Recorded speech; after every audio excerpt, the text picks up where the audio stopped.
Merhabalar tekrar. Hem Türkçe hem İngilizce olarak çok kısaca size şu andaki panelimizdeki panelistlerimizi tanıtacağım. Bir tanesi Shabir Moosa,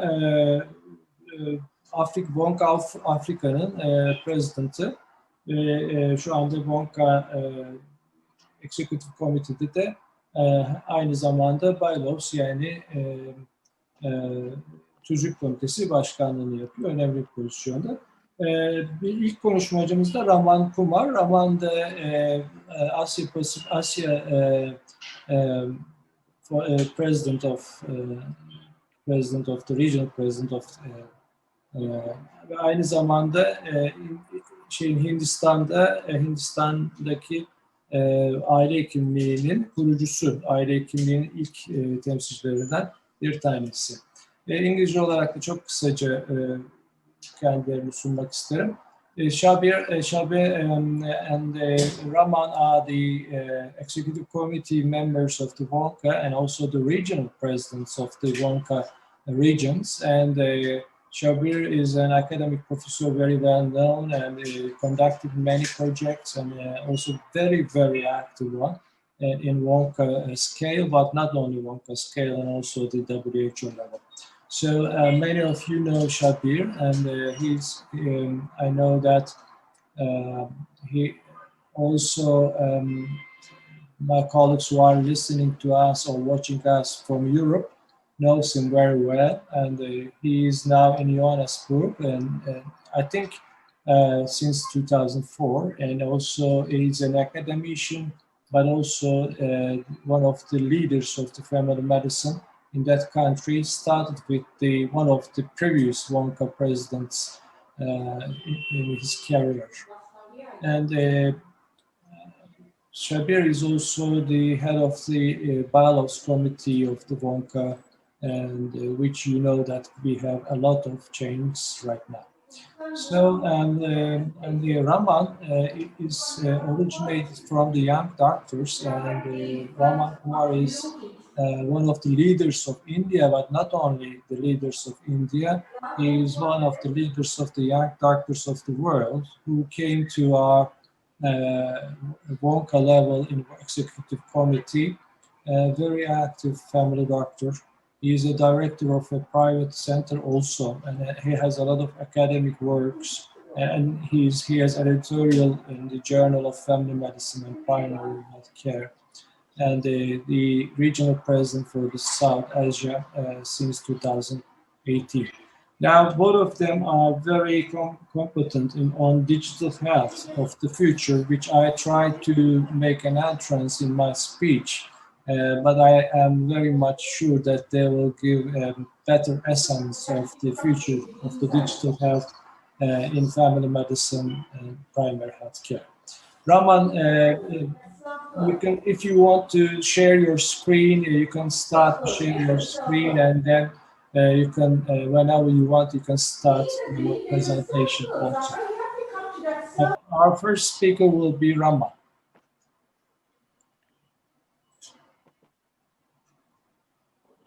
Thank you, Mehmet, for inviting me, and thank you, organizing committee, for inviting me to this very, very important meeting during a very important time, COVID pandemic.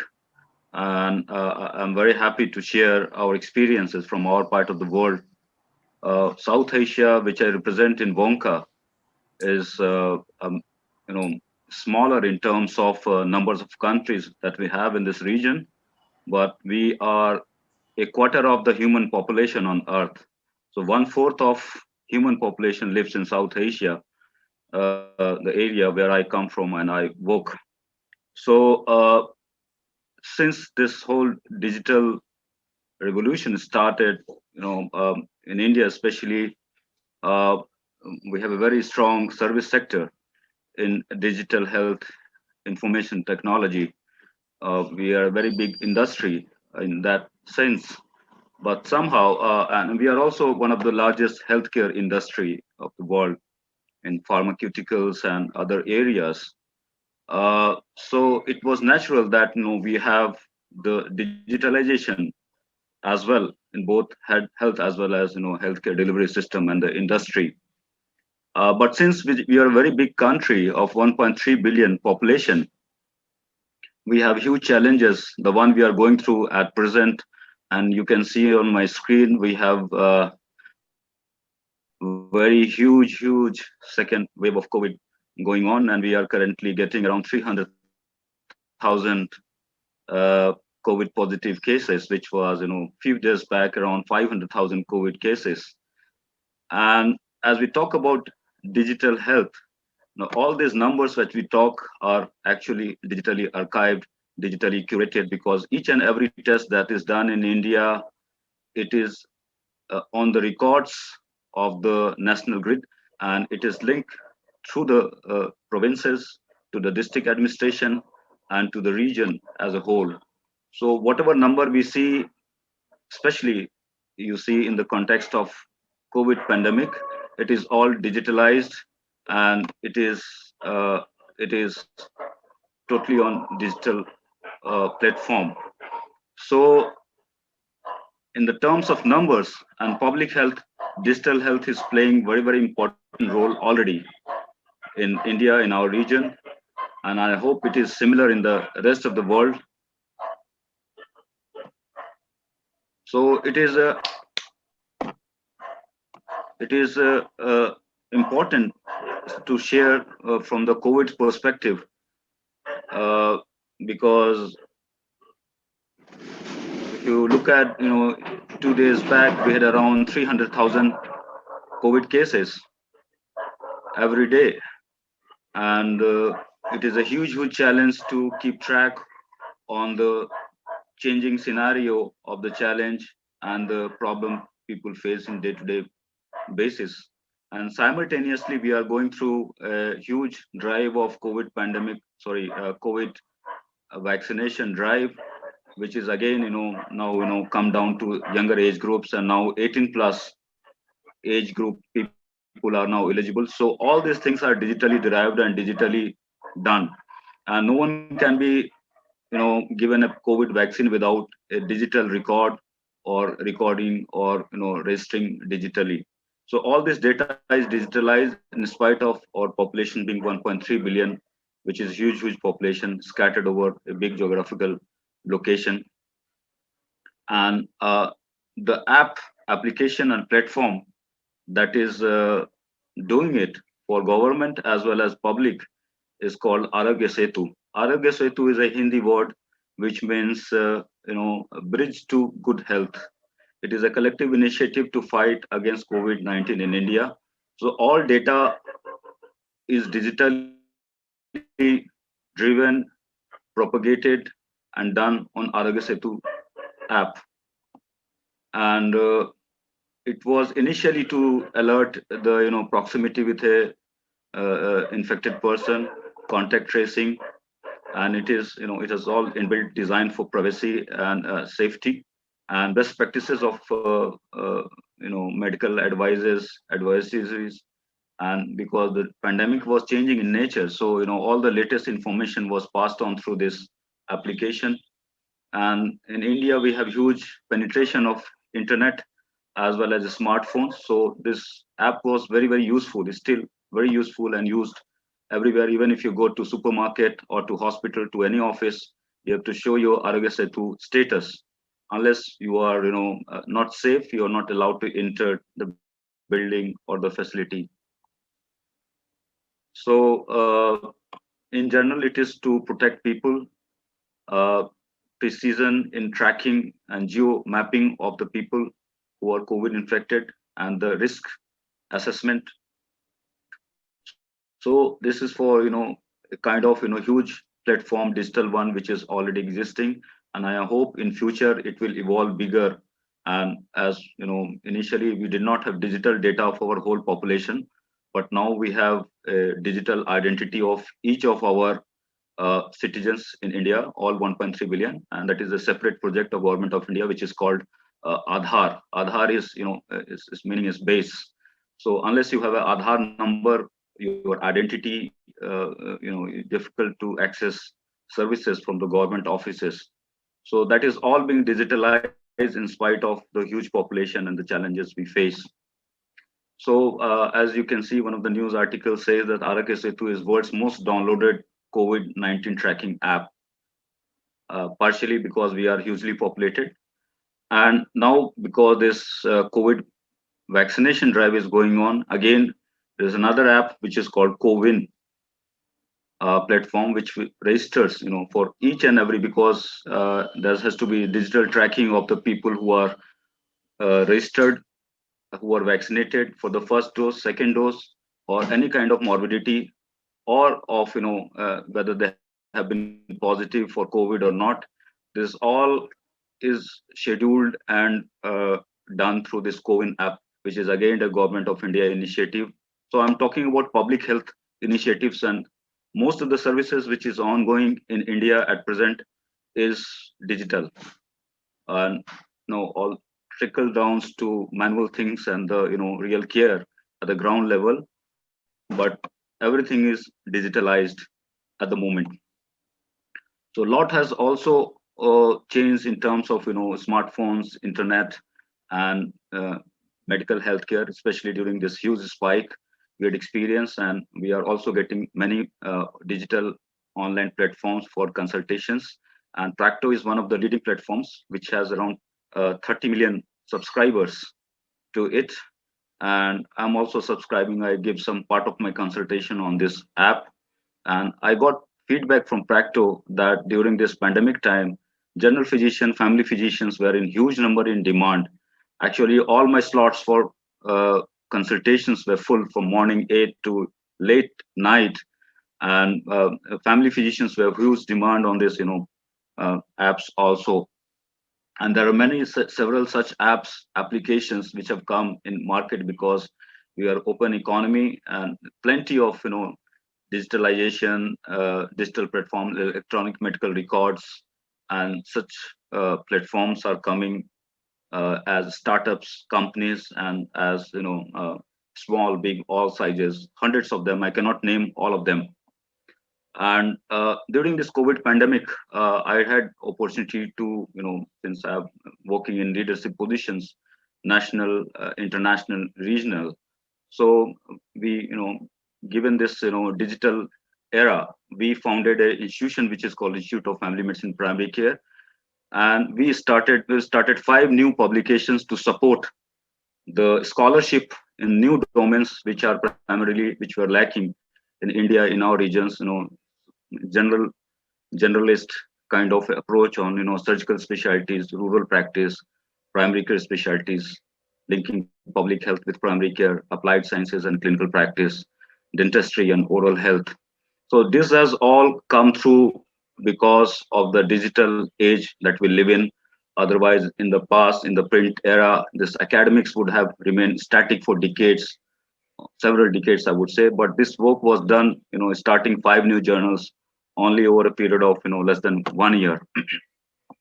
And I'm also working because I said there are hundreds of people who are doing various innovations, startups. I'm working on a company which is called Doc24. It is a registered trademark, and I'm working on application myself for family physician. It is almost ready, and I'll be using it in my clinic, and also trying to make it big for use of other doctors, physicians, family physicians. DOC24 is doctor on call 24/7. So this is something I'm involved myself, and this is how we are trying to build up as family physicians in future. Thank you very much. Thank you for your time and attention.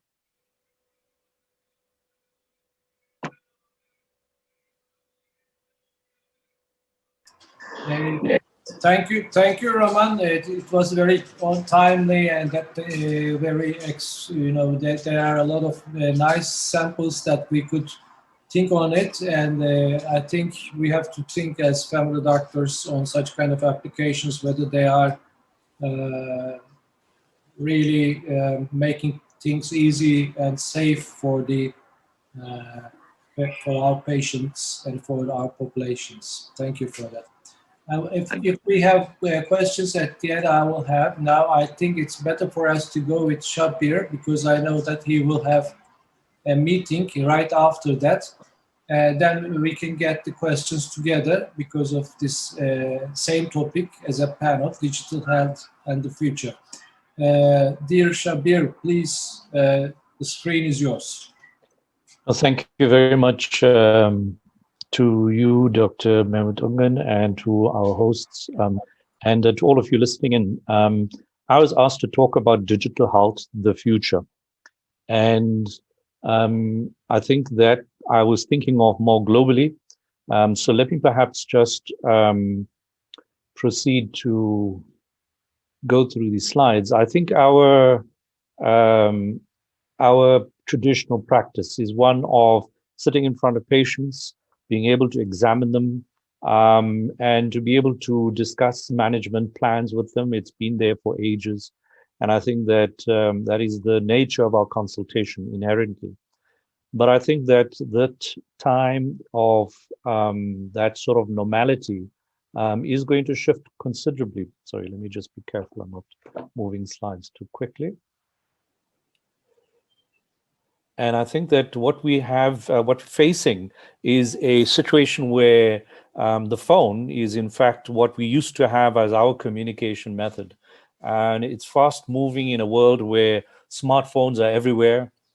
We know that even our toddlers are walking around with them. And in parts of the world like Africa, it is actually becoming the predominant mode of communication as opposed to telephones, fixed line telephone. Those systems are fast evaporating. So even places that are very, you might say, disadvantaged in the world have the opportunity to leapfrog with the smartphone technology and on top of the mobile penetration across the world. And I think that with that comes the fact that phones are no longer simple devices of communication of voice. You know that there's a whole lot more that can be done with a phone that we've seen, besides the fact that we're communicating between ourselves as a community and doing all sorts of things with apps. And I think you're familiar with the nature of the smartphone and the way it is functioning even in our sort of social life. I think we all have experience of some sort of electronics. And I think these are perhaps when I looked at my initial entry into practice 35 years ago, 30 odd years ago, it was basically me fiddling around besides the phone to be able to say, well, how do I capture my practice billing and send it because of the system of payment in the country, depending on how it was. We tended to actually collect information just for the purposes of sending that kind of billing information.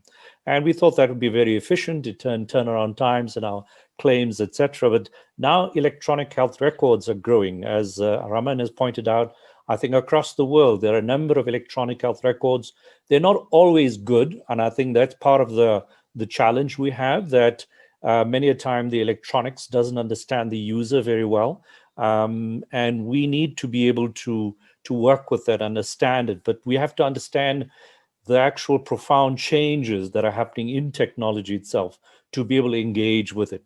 So we are often sitting with this, and often with our electronic health record systems, we get a little bit better information down that's more clinically valuable. We might prescribe a little bit better with some sort of interaction in our systems. We may have ways in which we can communicate better through our electronic health record systems, whether mostly electronically, SMS, team calls, etc. And these are beginning to shift and change. Most of the, and this is about 2 years ago, patient portals were kind of beginning in the US and other parts of the developed world. And this, is being more about communicating back to patients rather than communicating from patients. In other words, patients engaging, providing information, what might help you to actually take a history, gets gathered beforehand, and you might be able to do that. And I can't imagine that can't begin happening strongly, but it tends to be in a particular paradigm of a system very centralized. And we'll come back to that question. So with that kind of patient portal, we also have this challenge, which is in EHRs, that they tend to be institutional kind of records, whether national governments or whether there are different groups within a country. The big problem that has been emerging, and often a time with national systems, is that these governments are not very good at innovation and responding, etc. So the idea of how do you create systems that, in fact, even though they do different things, like my favorite, electronic health record being X and another one's Y, how do they actually speak to each other? So if a patient goes from me to that doctor, the information actually is easily portable, and so that patient is not lost in our cocoons. And that is part of the problem. So health information exchanges and interoperability, I think, is a big question. And there's a big question around how we as clinicians build up the semantic interoperability issues that are needed behind this kind of interoperability. A lot of the challenge also in electronic health records is our ability to analyze the information. People do try to gather this information, but it's limited often to practices that aren't really thinking about the full spectrum of healthcare as primary healthcare clinicians think.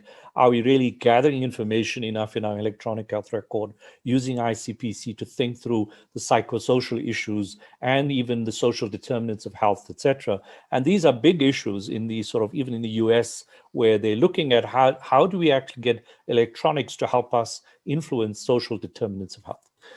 So I think that COVID has obviously come along and created a jolt, and we're thinking twice about, we do need to think more about it. And I think that's really great because it's forced people to think carefully about their electronics within their practice.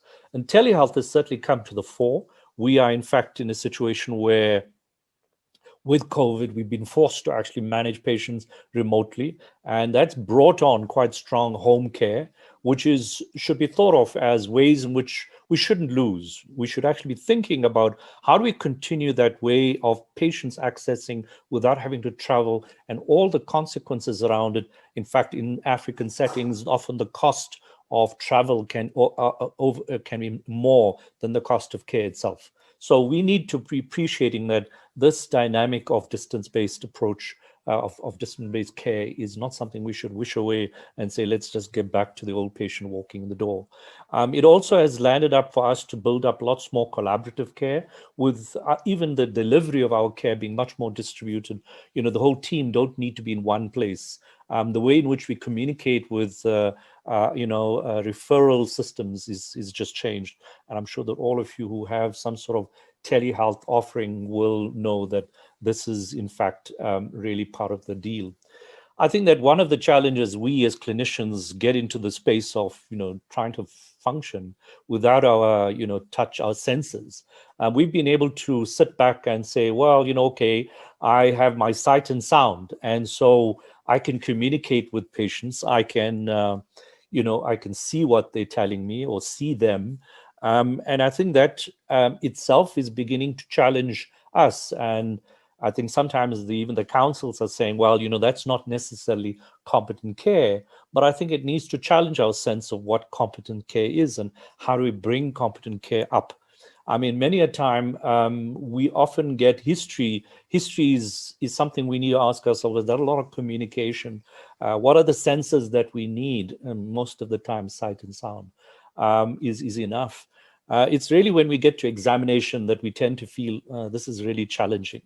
And many of us might be utilizing telehealth and using patients themselves or carers to actually examine patients to see, whether they've got, a lump in their throat, or whether they've got a lump in their, lymph nodes, or whether they want to examine their abdomen just to see whether there's some sort of rebound tenderness, etc. And I think that we might tell patients to move, etc. So we are beginning to think how do we cope with that? And it doesn't mean this is a compromise. It means that we've got to actually ask ourselves, can we make that much more accurate? Can we make that much more scientific in the way we manage, where we can understand what is the kind of accuracy with which we might use such tools, and not just see them as compromises, but as part of the range of care that we might have. I think that many times now we are looking at patients, and we might be using it, some of us, devices at home, where we ask the patient, well, you know what, you've got a blood glucose machine there, check it and tell me what the outcome is. Can you go on the scale? Can you get a thermometer? Can you get a blood pressure machine that will aid me? And I think the quality of these machines may go up. The quality of our investigative devices may go down, so that patients might get actually good quality home-based machines that could be accessible for their care depending on the nature of their care. So we might find chronic care much more useful, where we say to the patient, you know what, for your care, we'd like to do X, Y, Z in terms of prescribing machinery that might be reasonably cheap. I mean, today we have things like even the stethoscope that might disappear. Where we might use portable ultrasound in terms of managing, listening to the heart. It wouldn't be too long before even a phone with a simple plug-in could in fact do that, to the chest. Ultrasounds in the pocket. Currently, some of us know that we can develop some of these things. So there's a whole lot of convergence or happening, where our notion of what can happen needs to shift and change, and we don't need to react to it in a feeling threatened by it, but rather ask ourselves, how do we make it much more accurate? Certainly, the Internet of Things is making all sorts of electronics reside in places that we didn't think of, and we need to keep our eyes out for Internet or a digital type of you might say embedding that occurs in different devices or things, and I'll get to that just now. I think in terms of examination, even virtual reality and augmented reality is being used in surgical procedures, even in rehabilitation. So there's going to be a place where that comes soon enough to us, and we might actually be able to examine using gloves and the other patient wearing something that actually gives us a sense of it. But I think these are things to watch out for. So our senses, that are missing are actually touch and pressure mostly. I think smell and sight, taste are not as important. And even there too, electronics may come around to providing us some quite important, value in that space. I think investigations, we've seen that, digital value is emerging, even ultrasound being 3D, 3D and general investigations, mobiles that are beginning to do a retinopathy, retinal examination, and even possibilities for a phone to be able to do cervical cancer screening with an additional device. So I think it might be just pictures that one could actually achieve this. There's even, and I think in the picture space, the investigation, radiology especially, and it would be true of all investigations, is algorithms to be able to detect the changes that even the human eye, or it cannot pick up. Even the question of predictive genomics, which we are not utilizing very well, could very well become part of the mix of investigations that would be easier to do and quite doable electronically. So in a whole lot of new spaces, the Internet of Things, I think anything and everything suddenly starts becoming connectable to the network that we might have at our desk and the patient may have wherever they are. I think we're all familiar with mobile health apps that are helping us to pick up our movement, our pulses, our blood pressures, even with patches, our blood sugars, etc. So I think there's growing as the computing power is becoming smaller in size. We're going to find many more things starting to do things that provide us information. These things are, whether they are gloves in examination, rings, helmet, glasses. I think the range is enormous, and I think it speaks to a lot of the senses that we rely on as in terms of how we examine, especially. I think treatment also is moving in that direction, similar ideas that are pitched, where procedures now are happening with both virtual surgeries, people sitting in different places and actually doing the surgery electronically. You don't need to be standing above that patient using the kind of gadget. You might be sitting kilometers away and you could be doing that exact same surgery. Even nano robots, MRI control, can actually be injected into you to be able to go and drill through a thrombosed artery. This is possibilities now. Digital therapeutics, like I mentioned, stem cell genomics together with stem cell implantable devices that are actually generated through 3D printed biocompatible materials is really not that far off. In fact, it's happening and being explored. we do know that our mental health, in this space is something that we can explore. I mean, there's a smart cigarette case that can help patients, you to provide information. So like that, we've got drugs with sensors where you could pick up if the patient actually ingests their tablet.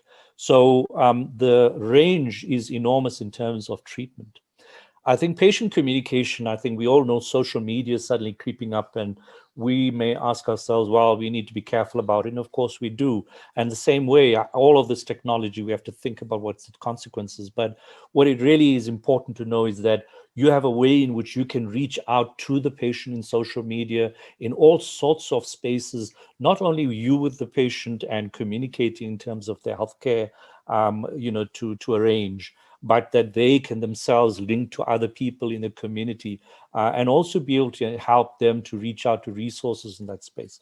So I think this amplifies the opportunity for us hugely, where we might have struggled before.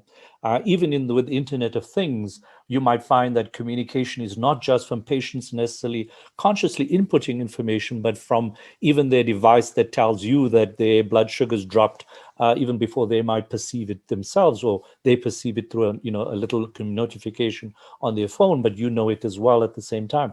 So I think there are enormous ways in which communication can occur. And we need to be able to aware of simple things that are happening right now in terms of our communication with patients, in chat bots, etc. We don't even use some of the very simple technology that's available with websites and WhatsApp groups and various messenger groups, etc., and ways in which we can enhance that communication with patients without becoming personal. Data management is another huge thing. Obviously, with such a lot of information floating around from all sorts of quarters, lots of the difficulty is going to be, let's analyze that data. And it's going to become hugely overwhelming. In fact, there's already data out to suggest that huge amounts of data are not being used, already residing in lots of different places. Even the Googles with all their data of individual patients is not being put together in a very useful manner. And then also the whole thing about how do you get what you might have at your EHR with, diagnostic support systems. How do you start getting machine learning that doesn't take over, but supplements your ability to not miss things? And so I think big data link to us in practice is going to be something we ought to ask, how are we actually feeding this back to us in terms of our care and the patient itself.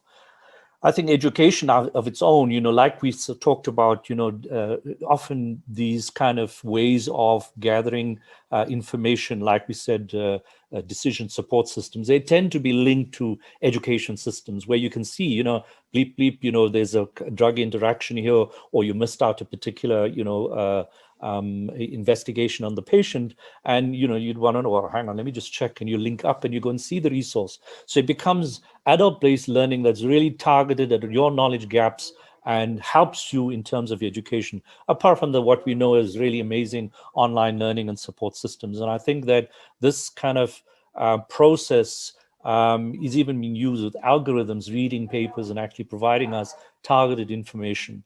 And I think these are not far around the corner. Of course, we are not really operating any longer in terms of individual practice. We're becoming part of groups. We're becoming part of major chains.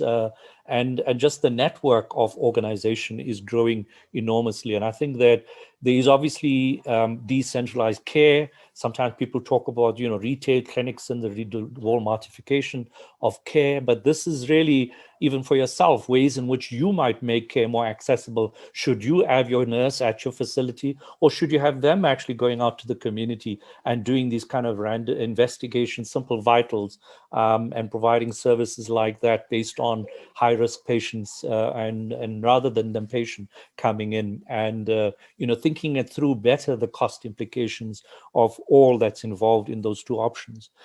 So remote managed care is going to be an increasingly way to manage, where we integrate the hospital rooms in our home, but not necessarily have them in one place, but through the digital way to do that. I think that simple things, innovations in Africa, like drone delivery, just speaks to the possibilities.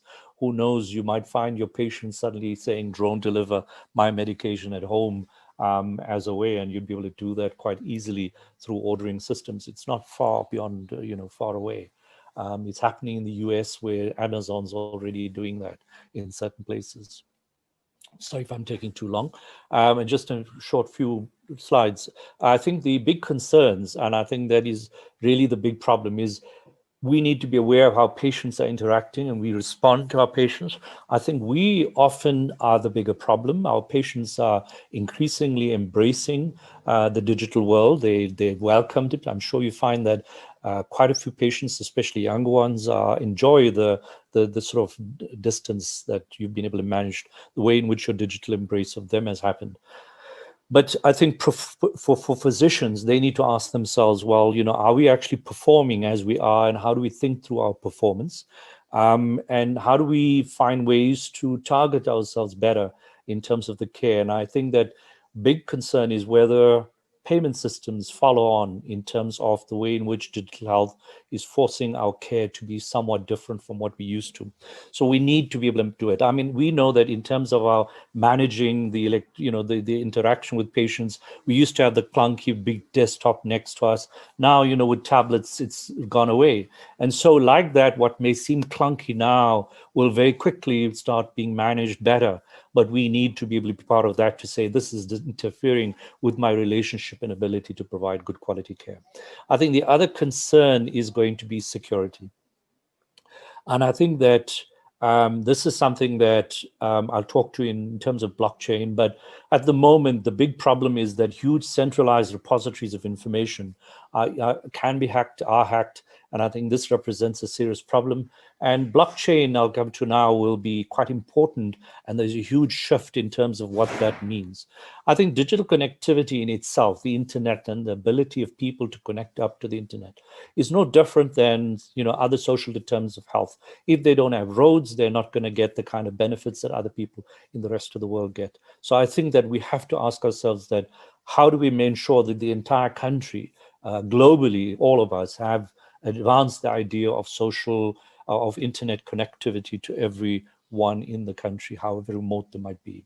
In terms of blockchain, it's something that I'm particularly supportive of, because it is very importantly very secure, enough for financial transactions of great value to be treated. And in fact, governments are embracing this, central banks are embracing it. But I think that it's not about cryptocurrency, it's about blockchain in itself, which is what cryptocurrency is based on, which is that they are very secure systems, but secondly, that it is very, very democratized. So in fact, each person in themselves holds the key to whatever information that they input into the blockchain system. So, and a blockchain is no more than a back end to what we might see as apps today, where you might put in information, but you'd be able to declare that that information which I'm putting in is something that I will allow my GP or Google or whoever to be able to hold.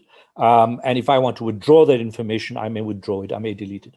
And that is hugely changed from where we have currently these very centralized systems where privacy concerns and in fact, who owns data is a big issue. And so I think this is very powerful in the future. But unfortunately, the big challenge with blockchain, I mean, there's a huge amount of interest in blockchain with the cryptocurrencies as they are. But I think that there will be a crash someday, but I think that it is still, we are scratching the surface. Most of the focus currently in blockchain is around financial. The big challenge in terms of blockchain becoming applicable to even data collection of patients is simply the fact that blockchain methodologies are based on, you might say, planet unfriendly methods of computer power. And I think there's a shift slowly towards much more less energy intensive computing that tends to actually produce the same result. And you can see a ballooning in many other blockchain applications. So I think this is an enormous space to look at and to be aware of in the future of digital health in the globe. And these are just some resources that you might look at to be able to look at more. Thank you very much. Thank you, Shabir. It's so beautiful that you have been also ending the thoughts and the system with the blockchain, which was really very interesting for my personal view also. And I think you are talking about the information and also the information, privacy of the information, basically. Yeah. And this is a very good way of thinking, actually. So can we have some questions? If we have questions, I will try to see the questions, but if not, I will try to ask also both of you, if you have time, 2 minutes or 4 minutes more. Raman, what is the most important thing that you see in about the artificial intelligence and the future of the family doctors, not only as general, but what do you think as a person who is sitting on your seat and thinking about two options? One of the options is an artificial intelligence is giving you a chance to prescribe some kind of things on behalf of your patient. Instead of a prescription, you can prescribe some applications maybe.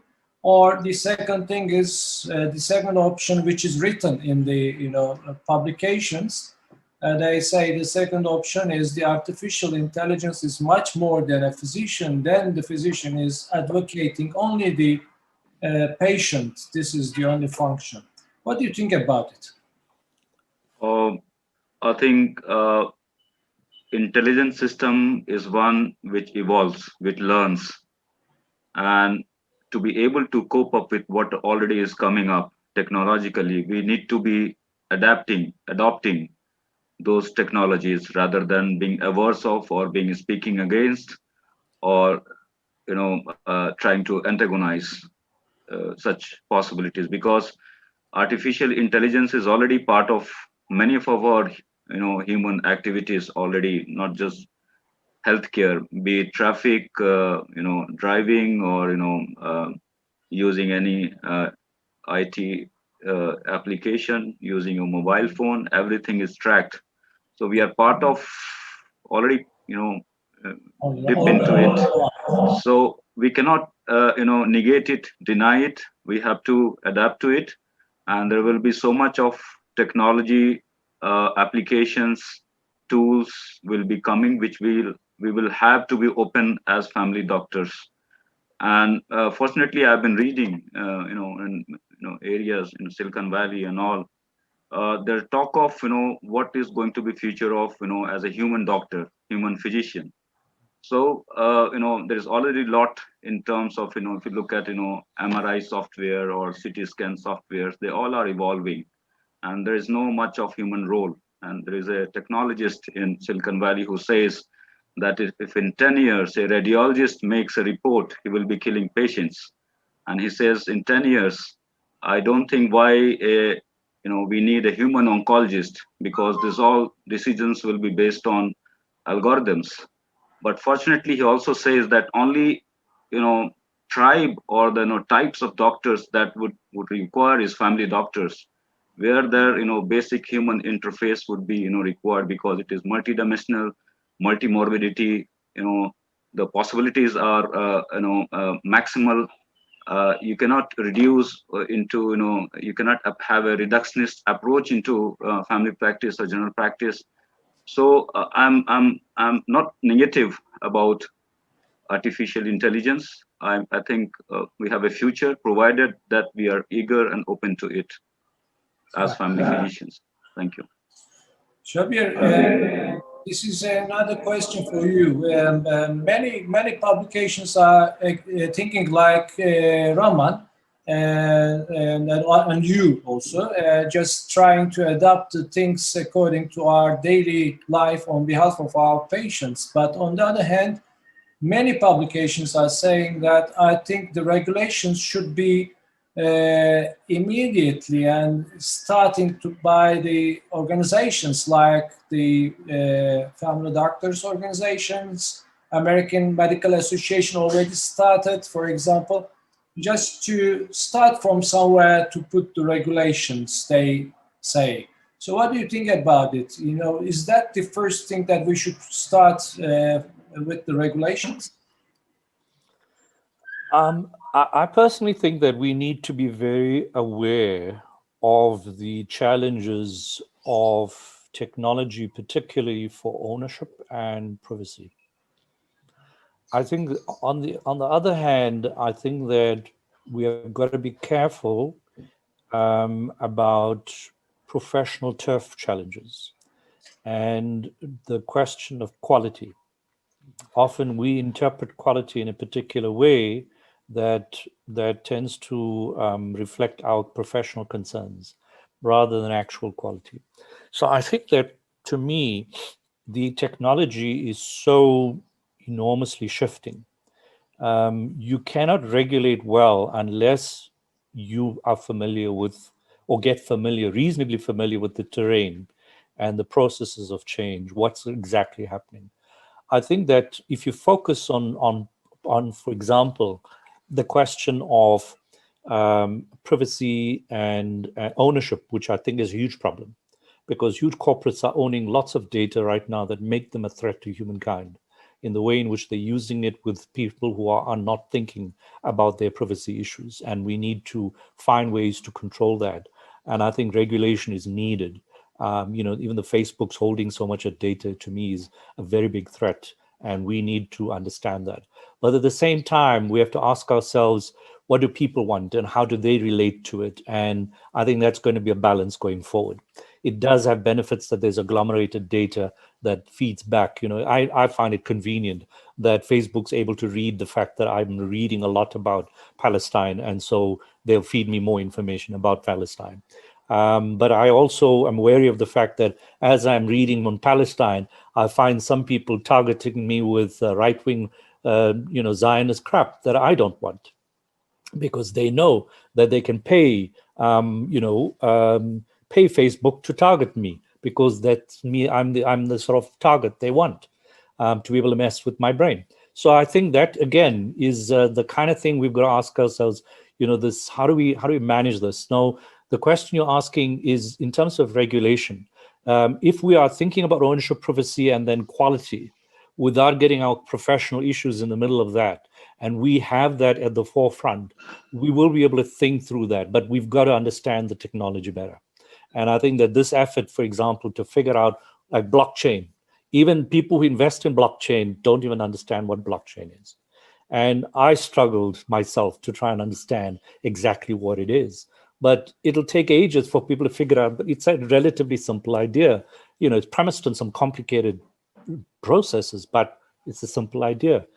But people tend to, mystify it, and they don't realize that the principle behind it is democratic and very much, you might say, private, where I hold the information. So it belongs to me, and it's very strong. It's my information. I control it with huge amounts of data security that's hard to penetrate.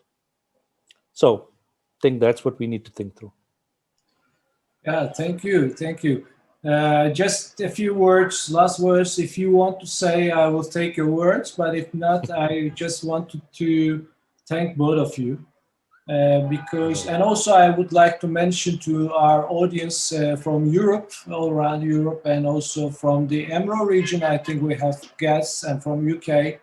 And I think you are the leaders right now of the World Organization of the Family Doctors, and two leaders of them.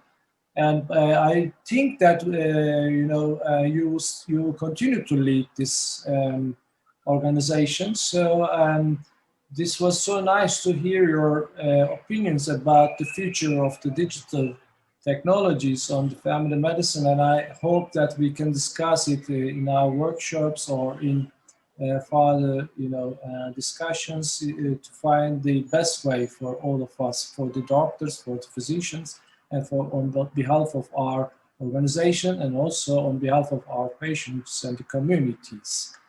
Thank you, Raman. Thank you, Shabir. I appreciate that you are here today, and we enjoyed a lot from your talk. Thank you very much, and thank you to all of Thank you for the opportunity. Thank you. Bye-bye. Thank you. Bye-bye. Thank you. Bye-bye. Bye-bye.